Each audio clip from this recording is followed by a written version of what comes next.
Hello everyone, कैसे हो आप सब। मैं सुनील सांगवान स्वागत करती हूँ आपका अपने यूट्यूब चैनल गाइडेंस फैक्ट्री पे। आज की जो ये अपनी वीडियो है इसमें हम डिस्कस करेंगे जीएस स्ट्रेटजी।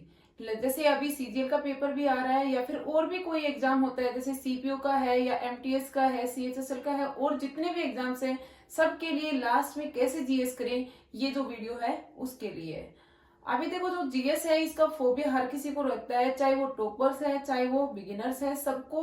क्योंकि ये एक ऐसा सब्जेक्ट है यहाँ पे आप कितना भी ज्यादा कर लो फिर भी लेस स्कोरिंग है। इसका एक टाइप से आप ये कह सकते हो कि सिलेबस और स्कोर का जो रिलेशन है वो इनवर्सली प्रोपोर्शनल है। इसका सिलेबस जितना वाइड है इसमें स्कोर भी उतना ही कम बनता है। तो हम क्या करेंगे कि अभी जैसे सीजीएल की भी लास्ट की 15 डेज बचे हुए हैं, तो इस लास्ट 15 डेज में आप कैसे कौन से टॉपिक कर सकते हो जिनसे अपना जीएस का स्कोर इम्प्रूव कर सको। मेरे भी बहुत सारे नॉन टॉपर्स हैं जो कि लास्ट के 1 मंथ तक, जो जैसे प्रीलियम्स जो होता है उसकी लास्ट 1 मंथ तक भी उनका स्कोर है वो काफी कम रहता था, लेस देन 10 रहता था, 5 to 6 मार्क्स। लेकिन लास्ट के 1 मंथ में भी, लास्ट के 15 डेज में भी काफी इंप्रूव कर गए।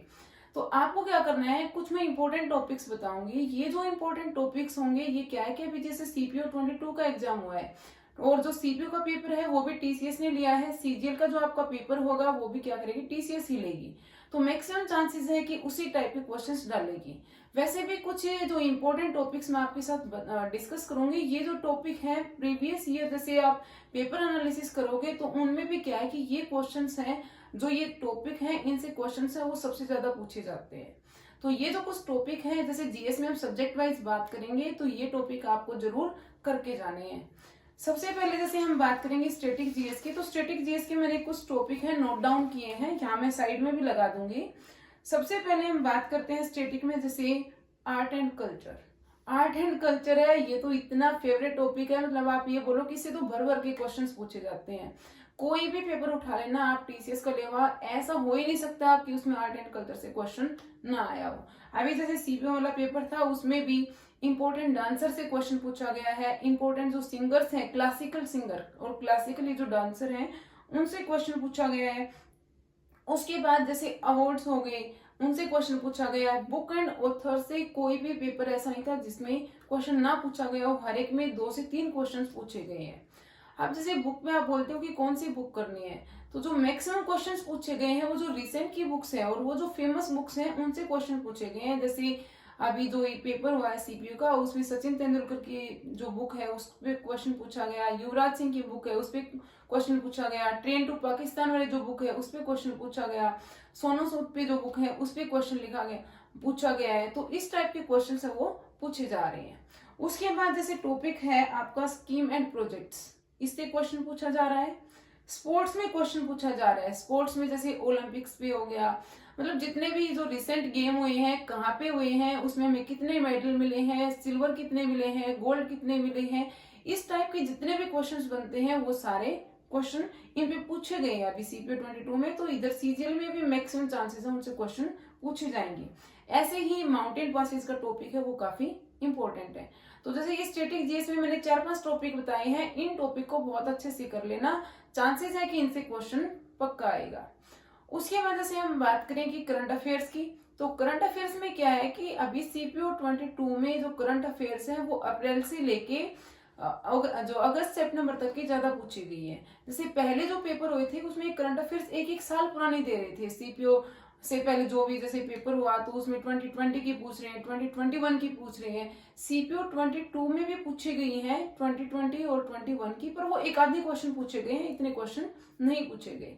तो आपको क्या करना है कि करंट अफेयर करनी है अप्रैल से लेके और आपको अक्टूबर तक की करनी है। करनी कैसे है, जैसे एक तो 6 मंथ वाली ले लो, उससे कर लो, ठीक है। 6 मंथ की आप किसी की भी ले सकते हो, जैसे मैंने तो ज्ञानम से पढ़ा था वो भी ले सकते हो, या फिर स्पीडी की भी अच्छी आती है आप उससे भी कर सकते हो। साथ में क्या करो कि जैसे हर एक महीने की 200-200 क्वेश्चन इंपॉर्टेंट क्वेश्चन होते हैं, जैसे उनकी आपको वीडियो मिल जाएगी यूट्यूब पे या फिर पीडीएफ मिल जाएगी। जैसे आप वीडियो भी देखोगे तो जैसे वाईफाई स्टडी है, स्टडी आईक्यू है, क्रेजी जीके ट्रिक्स है, इन सब ने 200-200 क्वेश्चन की वीडियो डाली होती है, आप उनको एक बार देख लो, वहां से आपकी करंट अफेयर कवर हो जाएगी। बाकी जैसे ये भी है कि जैसे सीपीओ वाला अभी जो एग्जाम हुआ किसी में करंट अफेयर्स के बहुत क्वेश्चन पूछे गए और कोई कोई शिफ्ट थी जिनमें एक आधे क्वेश्चन भी नहीं पूछे गए। जैसे एक दो ही क्वेश्चन पूछा गया तो वो लक पे है कि पेपर में किस शिफ्ट में क्वेश्चन कितना पूछा जाता है और कितना नहीं। उसके बाद जैसे हम बात करें पॉलिटी की, तो पॉलिटी से क्वेश्चन बहुत ज्यादा पूछे जा रहे हैं।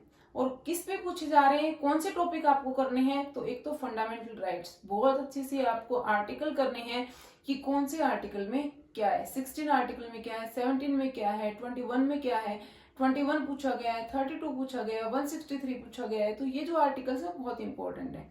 साथ में प्रेसिडेंट की पावर, पीएम की पावर क्या क्या है, वो सारे आपको करने हैं। पॉलिटी में ये हो गया। उसके बाद हम बात करें ज्योग्राफी की। ज्योग्राफी में देखो वैसे तो बहुत वाइड है, जैसे मॉनसून वगैरह से भी क्वेश्चन पूछा गया है, पर जैसे हम सोचते हैं कि सेंसस है वो बहुत पुरानी हो गई, 2011 की है, पर सीपीयू में उसी से क्वेश्चन पूछे गए हैं। और उसमें भी जैसे लिटरेसी रेट पे बहुत क्वेश्चन पूछे गए हैं कि मेल और फीमेल की जो लिटरेसी परसेंटेज में उसमें डिफरेंस क्या है। तो इस टाइप के जो क्वेश्चंस हैं सेंसस 2011 के, वो कर लेना, चांसेस है इसमें भी उससे क्वेश्चन पूछे जाए। बात करें साइंस की, तो साइंस में देखो सीपीयू 22 में तो ऐसे रहा है कि तीनों सब्जेक्ट से क्वेश्चन पूछे गए हैं, वैसे फिजिक्स से भी, केमिस्ट्री से भी और बायोलॉजी से भी। पर क्या है कि जैसे किसी शिफ्ट में बायोलॉजी से ज्यादा क्वेश्चन पूछे गए, किसी में फिजिक्स से ज्यादा क्वेश्चन पूछे गए, किसी में केमिस्ट्री से ज्यादा क्वेश्चन पूछे गए। तो आपको क्या करना है कि सबसे पहले आपको करना है जो स्टैटिक के मैंने इंपॉर्टेंट टॉपिक बताए हैं वो करने हैं। उसके बाद आपको क्या करना है, करंट अफेयर करनी है। ये जो दो करने के बाद एक पॉलिटी, ये तो तीन वेरी वेरी इंपॉर्टेंट है, ये तो देखो आपको करनी ही है। 15 डेज है तो इतना तो आप कर सकते हो अभी। उसके बाद जैसे हम बात करें तो आप क्या करो, हिस्ट्री कर लो, मॉडर्न हिस्ट्री कर लो, मॉडर्न हिस्ट्री से ज्यादा क्वेश्चन पूछते हैं ये। उसके बाद टाइम बचे तो आप दिल्ली सल्तनत पे उन पे आ सकते हो। साइंस अगर आप करो तो साइंस देखो इसमें तो हम कुछ नहीं कह सकते कि जैसे किस पेपर में कौन से शिफ्ट में बायो ज्यादा आती है, किस में फिजिक्स ज्यादा आती है, पर ये जो सब्जेक्ट है ये करने के बाद, सेंसस करने के बाद टाइम बचता है, तो आपको क्या करनी है, साइंस कवर करनी है। इतना आप कर लोगे तो आपका हो जाएगा, क्योंकि आप जैसे वैसे भी सीजीएल जो है वो तो ओनली क्वालिफाइंग है, तो आप उधर भी अच्छा स्कोर कर रहे होगे, रीजनिंग में भी, क्वांट में भी। अगर उधर ओके ओके स्कोर कर जाओगे, इंग्लिश में भी कर जाओगे, तो आप जैसे जीएस है इधर भी आप 15 to 20 मार्क्स बना जाते हो, तो आराम से आपका सीजीएल जो प्री है वो क्वालिफाई हो जाएगा। पर सीजीएल जैसे अगर आपका ठीक स्कोर बन रहा है तो भी आपको जीएस पे फोकस करना अभी से स्टार्ट कर दो, क्योंकि जैसे आप मेंस लोगे तो उसमें भी जीएस की काफी वेटेज है। बाकी जैसे सेफ स्कोर पे कितना क्या रहेगा उसकी वीडियो में जल्दी अपलोड कर दूंगी, तो आप वहां से भी आपको आइडिया लग जाएगा कि कट ऑफ है वो कितनी जाने वाली है, इतनी ज्यादा आपकी बार जाएगी नहीं। तो मैं आशा करती हूँ कि जो मैंने ये वीडियो बनाई है जीएस वाली, आप ये जो टॉपिक कवर कर लोगे तो आपके चांसेस है कि 15 to 20 मार्क्स है वो जीएस में कवर हो जाएंगे। अगर आप जीरो पे हो तो भी बोला है मैंने 15 to 20, अगर आप पहले से अच्छा स्कोर कर रहे हो तो और भी अच्छा इंप्रूव कर जाओगे। तो इसी के साथ इस वीडियो को खत्म करते हैं। और अगर आपको मेरी वीडियो अच्छी लगी हो तो लाइक कर देना, शेयर कर देना और साथ में सब्सक्राइब कर देना। Thanks for watching. आपका दिन शुभ हो।